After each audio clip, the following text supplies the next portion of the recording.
Kyah, thank you so much for joining me today. I am so excited to talk to you. Thanks. And Yeah. hi, you can call me Angela now. You're an adult, No. I you know can you was Miss Angela, that's like my roots. okay, that's fair. That's fair. You know what? I appreciate the respect. You were raised right. No, I appreciate Okay. appreciate the respect. This episode, we're going to be talking about going from mentee to leader. Obviously, I met you when you were in the 7th grade, and I knew back then that you were special. And I knew that you had a really bright future ahead. So let's go back. When you think about when we first met, what do you remember about that moment? I remember at the time I was new to the area, but basketball had always been something that I loved since I was a kid. And it was new for me to like try out to be on a organized sports team at the time. Being in middle school, I all my friends were playing basketball. And I'm like, okay, I might as well make it official and join a team for the first time. And when we met, I remember just walking into the gym.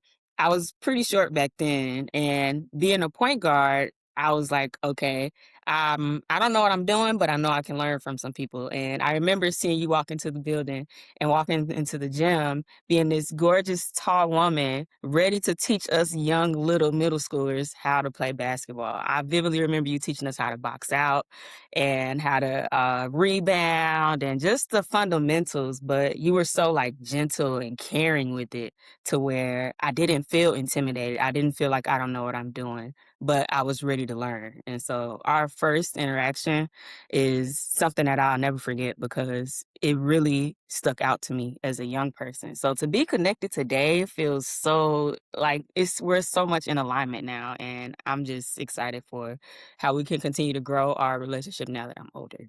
Yes, it is really special. One thing that I love about sports is you never know how people will impact you and how and why your paths cross and how that will be connected in the future. But the sports gives you an immediate connection with people.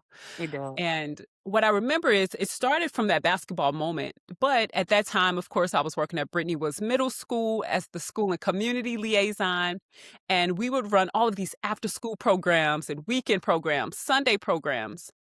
And you were always willing to help. You were like my right hand in helping make sure these programs worked well. So I remember you being a leader then, and you are a leader now. Talk about who were you then and who are you now? Back then, I was always like service minded. I was raised to just like help where I can. Being a middle child, I have an oldest sister that lived with me and a youngest sister that lived with me. So I was always like helping out on both ends, taking care of my little sister, but also making sure the house was good, supporting my sisters with the chores. And I think just having that mindset of being of service to people was natural to me. So I was always excited to like help out. I loved staying after school and being a part of just extracurricular stuff even at a really young age.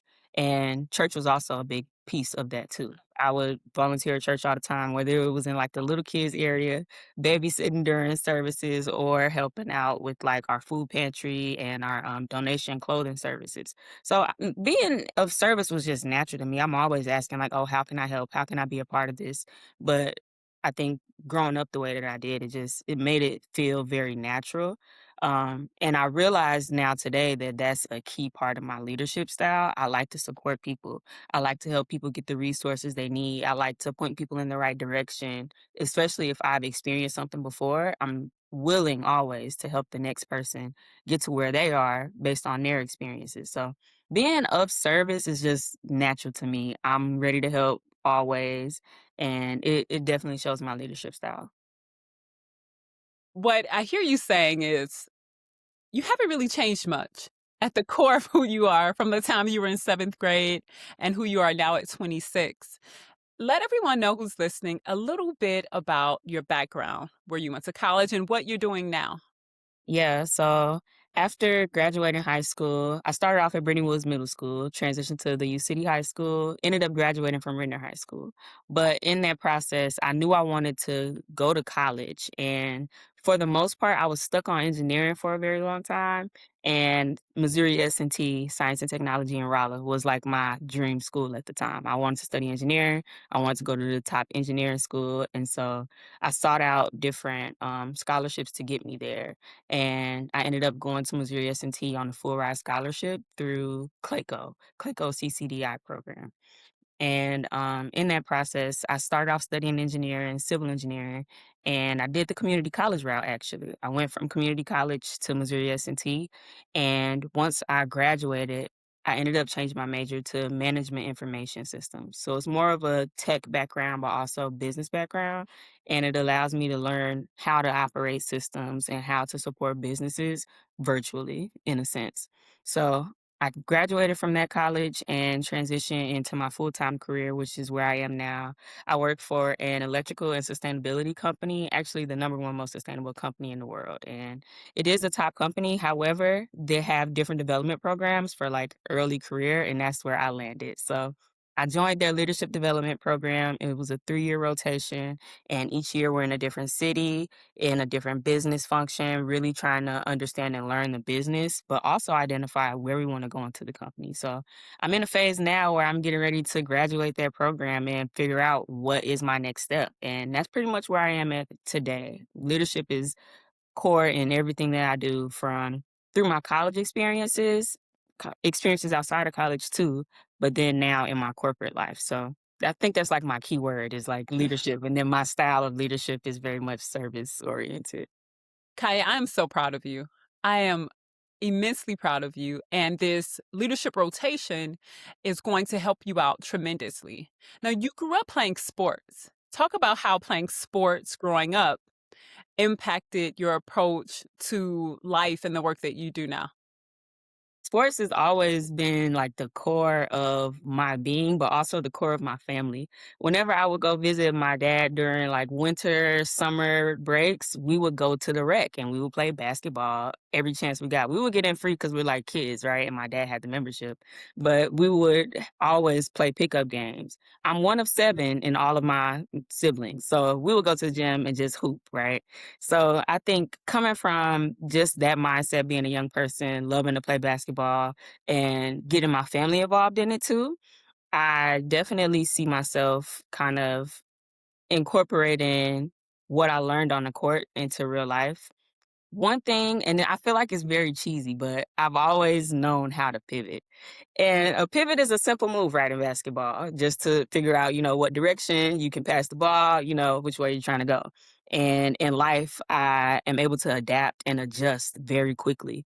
I remember being an intern at my corporate job where I'm at now, and I had a big presentation to do. I was representing like the North America group in an intern call. So they had people from Canada, Mexico, India, and I was the one person from the US that was presenting.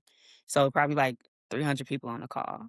But at the time, the building was going under a fire evacuation plan. So all the sirens went off right before it was time for me to do my interview, or not my interview, but my presentation. And my manager was with me, and I was like, okay, I gotta think fast. I grabbed my laptop.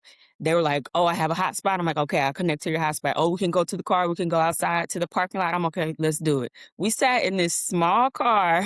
I was in a passenger seat doing my entire presentation, and everybody's just sitting in the car, back seat, driver's seat. And I'm like, we're gonna rock this out. I'm still gonna make sure I'm able to, perform and do well. And I think that's something that attributes to my experiences on the court. I'm like, I cannot let my team down. I cannot let myself down. I'm going to pivot. I'm going to make sure that I can adjust and get the job done. And that's like the core of my being. Yes, I'm service minded, but I'm going to get the job done regardless of the outcome and the situations at hand.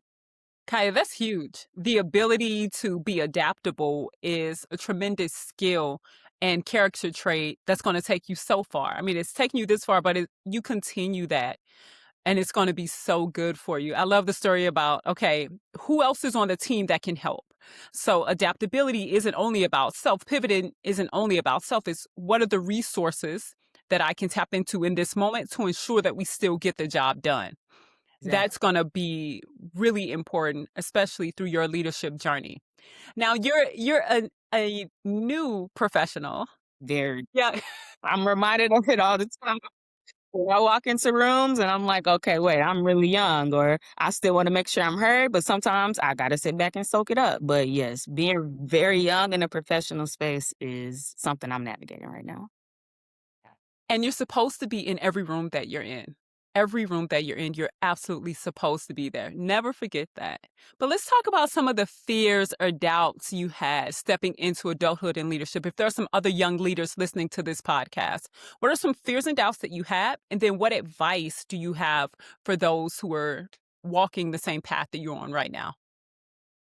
Something that I've definitely dealt with is like imposter syndrome and feeling like, oh, I'm really young. I may not be able to connect to the elders in my room. But something that resonates with me at least is to continue to be curious. So if things come up that I may not understand or I don't know what an acronym means, I'm asking, hey, what does that mean? Can you explain more about that? And I think something that has helped me navigate just being a young leader within these bigger spaces is to realize you're not expected to have all the answers. Before, I used to think, okay, I need to show up and be the brightest in the room and know everything and have all the answers. But it's actually something I think that has helped my journey as gaining more respect by not trying to fill in the blanks with filler stuff that really isn't of substance. Sometimes we can fake it till we make it, but sometimes that backfires. And I've learned to ask the questions when I don't know what's going on, but also take notes and try to process things that are happening.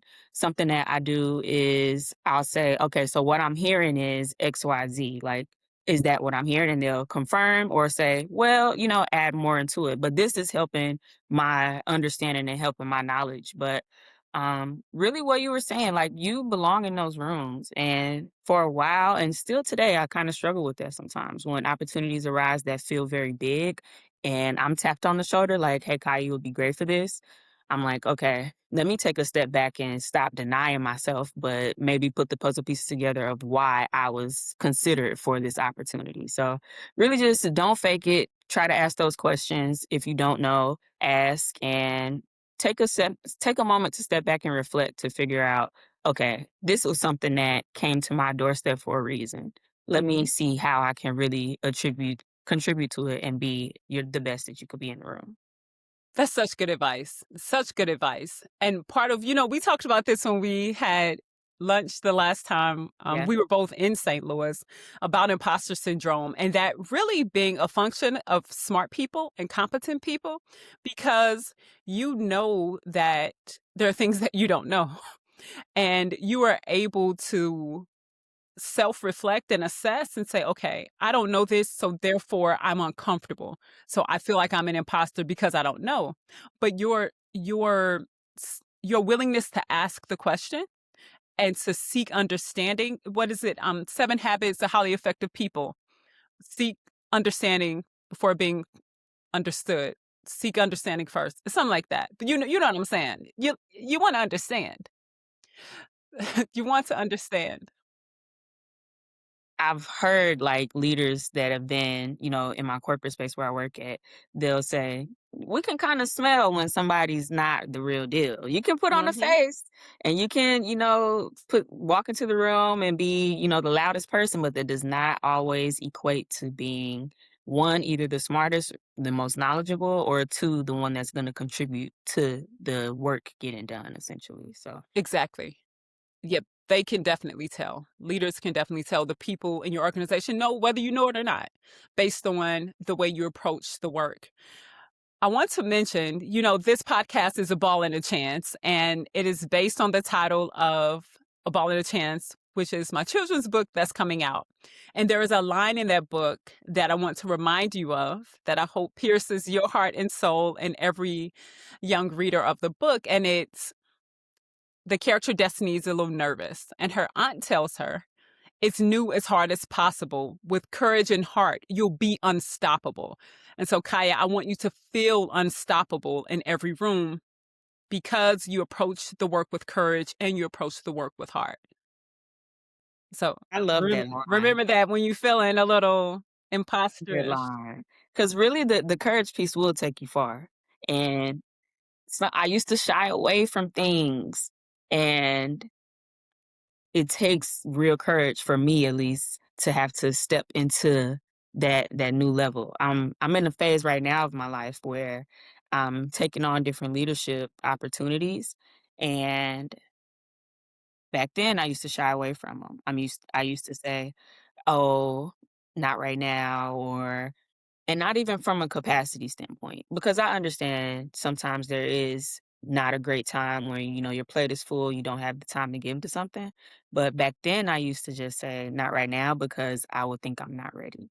Mhm. And thinking I'm not ready used to hold me back. But really, it was a matter of not having the courage to force myself to jump into it, regardless of if my brain is ready or not. Somebody else sees that you're ready. So, Yes, thank you. I'm so glad you said that. Let's talk about courage for a second, and let's dive a little bit down the courage rabbit hole. What is courage? How do you know that you're being courageous? How do we know that someone is being courageous? Who are the people that we typically call courageous?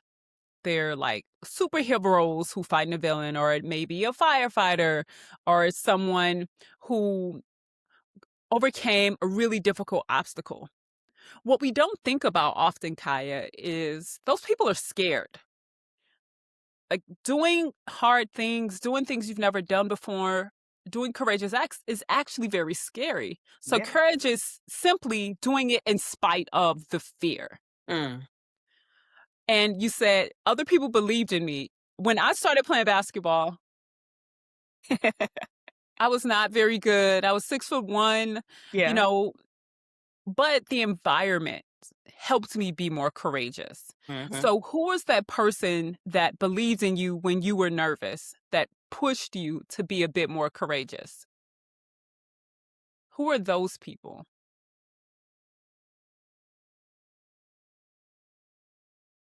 The person that comes to mind in my current phase of life is my fiance. I'll tell him about a potential opportunity that comes my way, and he'll remind me like, "Yeah, you can do that." And the way that he expresses it is like very nonchalant. "Oh, what? Yeah, you would kill that." And in my brain, I'm like, I guess you're right. I never looked at it like that because I'm thinking of all the potential cons that could come out of it, things that could go bad. And I think having that extra push and reminder to be courageous and to go after it, and realizing that what is the worst that could happen in a lot of these cases, right? Go after it, try it, and see where it takes you. But a lot of the times he gives me that extra push, like, you can do that. What? Why are you overthinking that? You got that. Like, that's something that you would be great at. Oh, I could see that. And those are just small ways that I think he pushes me to be courageous in my current phase in life. When I was younger, it was always my mom. My mom was that person who would say, "Yeah, Kaya, go after that. Go do that. Oh, you got that, Kaya." Like, yeah, knock that out the park. Like, she very much takes pride in how she raised me and my sisters. So she'll say, "Girl, you could go do that. I raised you to be 10 times better than that, or to excel in everything that you do." One of the scriptures that I hold dear to me is Romans 8:28. It says, "All things work together for the good of those who love the Lord and are called according to his purpose." And having that reminder reminds me that it's gonna work out. Things are ahead of me that are made for me. And in remembering that, I'm able to be intentional about the steps that I take, but also reminding myself it's all gonna work out. It's all gonna be good. It's gonna work. And reminders like that and people in my corner who push me to be courageous really help kind of diminish my imposter syndrome. It is very real, and it can take over if you let it. And I need those reminders and those people to keep me on track, to know that I can excel in the things that I'm going after.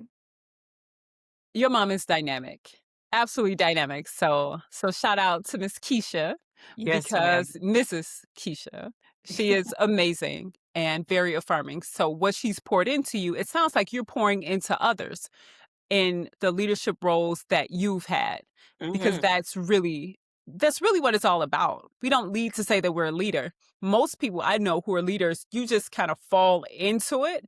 You're doing something you're passionate about, you're helping other people, and then someone says, I see something in you.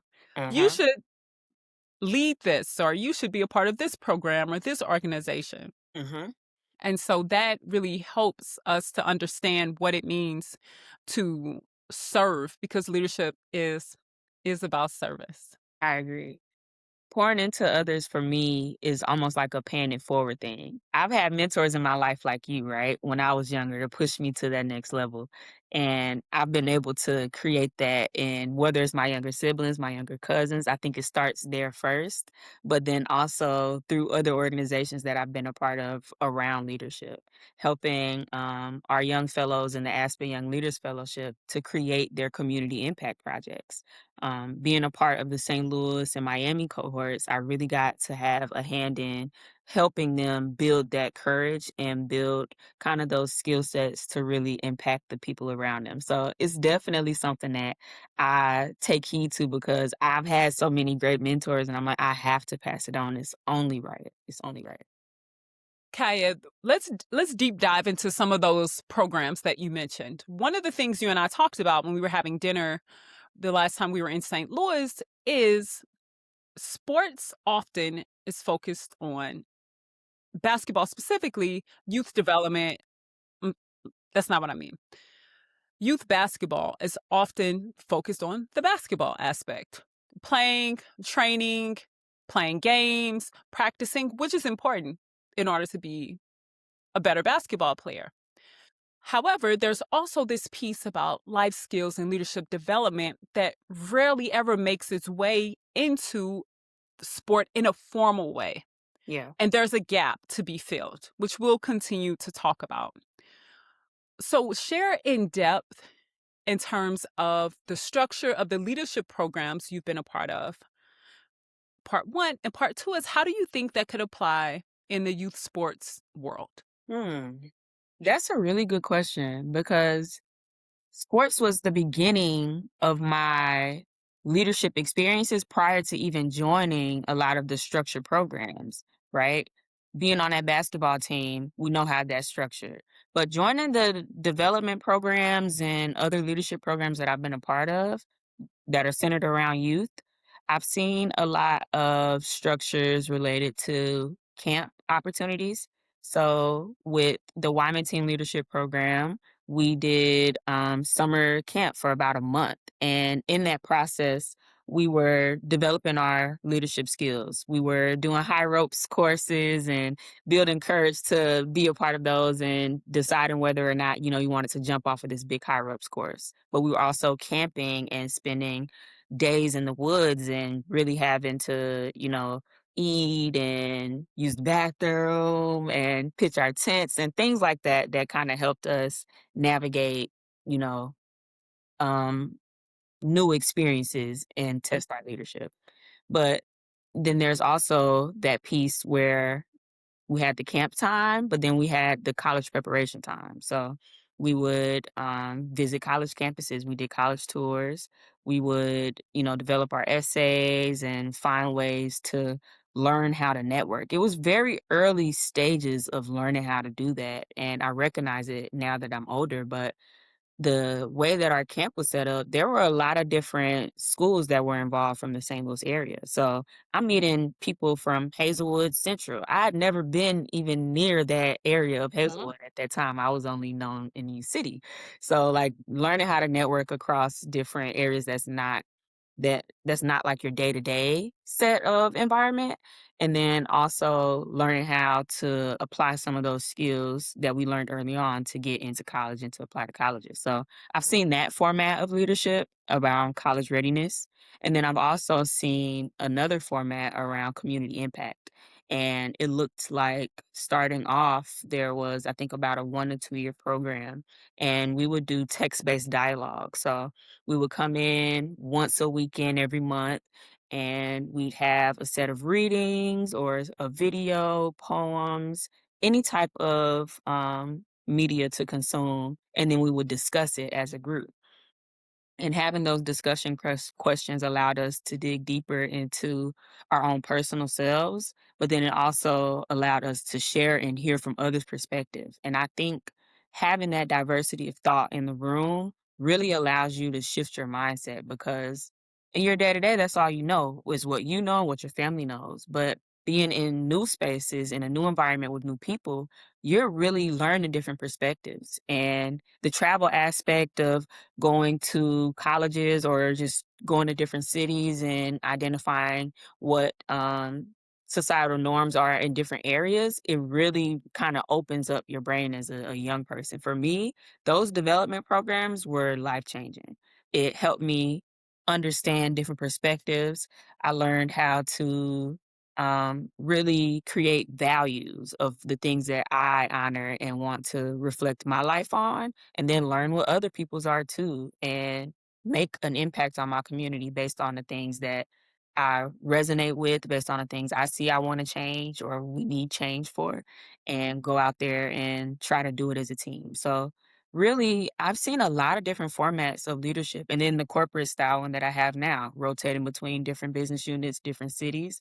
But I would say the common theme in it is not only diversity of thought, but experiencing different locations. So having got out of the St. Louis area and experiencing Washington, D.C., going to Miami, these are places that may not look the same as St. Louis, but you recognize they have similar hardships as within the city, or specific areas may feel or look the same. And I started to recognize that, but it helped me realize the world is very much bigger than just my day to day life. And it helped me become the leader I am today because I can respect different opinions and respect different areas of upbringing, different backgrounds of people. And being on a team with sports, you kinda know those people that you're hooping with, right? Like, you know your teammates for the most part, unless you're, like, maybe playing AAU or something, y'all coming from different areas.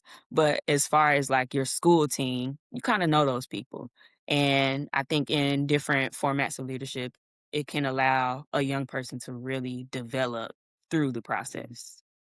So true. That is so good. You mentioned a few things that I want to touch back on. One, travel, Mhm. the importance of travel and how travel opens your mind and heart and helps you realize, oh, everything is not the same. Yeah. Everything isn't the same where I'm from. Everything isn't the same as where I'm from, and that's okay. But there are some things that are the same, and that gives a level of comfort and familiarity. The second thing that you mentioned that's really key is you learn to get to know different people who become a part of your team, because despite the fact that we live in a world that says like you can do it on your own, you really can't. You need people. And you need a Do. diverse group of people who can help you think differently and expand, that either help you think differently or solidify that you know what you think you know. Yep. But is you need to be, your thought process needs to be challenged, because that's the only way that you're able to grow. 100%. Well, Kaya, I think this has been just a phenomenal conversation around leadership development, your development. Again, I am so, so proud of you. Before we go, I want to tie this back into basketball. You love basketball, you love sports. Who is your favorite team and why? My favorite team. Okay, okay. So growing up, I was a big Rajon Rondo #9 fan, and mainly because he was a shooter, yes, but also #9 is my favorite number, and we can get into that later as to why. But today's Celtics team, I'm a big Jason Tatum fan. I'm from St. Louis. Gotta So represent. I gotta go with the Celtics today, or at least that Celtics. What is it? 2024 three championship team. Yeah, I like that team a lot. What was it about that team? In addition to Jason Tatum. I mean, he's Jason Tatum alone, obviously right? dynamic. Exactly. But as far as that team at the time, I really appreciated having like two people who were leaders within the team. Between Jason Tatum and Jalen Brown, I think during that season, they really knew what the goal was and they were focused. And I can appreciate a team that is focused and knows what the goal is and doesn't let the outside noise affect it, because there was a lot of outside noise and controversy. However, they got to that chip and they got the ring. So that's my team, definitely. Celtics. Well, we are rooting for Jason's speedy recovery and hope that he re- he recovers well, and we'll be back out there winning championships again. So Man, I always couldn't rooting for the hometown people always. St. Louis 314 forever. all day, no matter where we are. One of the themes of the book A Ball and a Chance is you take wherever you're from, wherever you go. Kyah and I are both from St. Louis. I now live in Dallas. Kyah's in Nashville. We seem Yeah. to always meet up in St. Louis and have these wonderful conversations, which led to Kyah being on the podcast and having a recurring series. So this is a recurring series with Kyah and I. Mentoring is so important to who I am. And it's important to me that Kyah's voice is amplified because she's the dynamic young leader and will be leading teams from here on out. So I want people to be able to know who you are and hear your voice. So Kyah, thank you so much for being willing to join me in this ongoing series about leadership and mentoring. And we'll see y'all next time. Oh, no, sorry. Hold on, Kyah. My bad. I'm sorry. What's up? If you want if people want to connect with you, if they're young Yeah. professionals and they want to learn from you, if you've sparked interest, if they want to know about the leadership programs, you mentioned Aspen Institute and Yep. Wyman and Mhm. other programs, how can people connect with you? I'm always on LinkedIn, Kyah Donald, Kyah, last name Donald, Donald. Not for long, I am, engaged, so it may change soon, but Kyah Donald on LinkedIn. And I post about all of the great things that I'm doing professionally and then in my community as well. So follow me on there, but also connect with me on there. Don't just press that follow button, press connect and let's stay connected. Kyah, I'm so glad you mentioned that. And I have to say this before we get off. You messaged me. We reconnected through LinkedIn. Oh, I think yes. you sent me a message, Mm-hmm. and I just happened to be in Nashville, and we met up for dinner on a whim. We hopped, you contacted me on LinkedIn. I said, let's talk. We had a phone call. I was like, hey, I'm driving through Nashville, and we stopped and had dinner, and here we are today. So use LinkedIn. Contact Kyah on LinkedIn. I'm on LinkedIn as well, Angela R. Lewis on LinkedIn or angelarlewis.com. So we look forward to hearing more and keep taking a chance. Thank y'all for listening.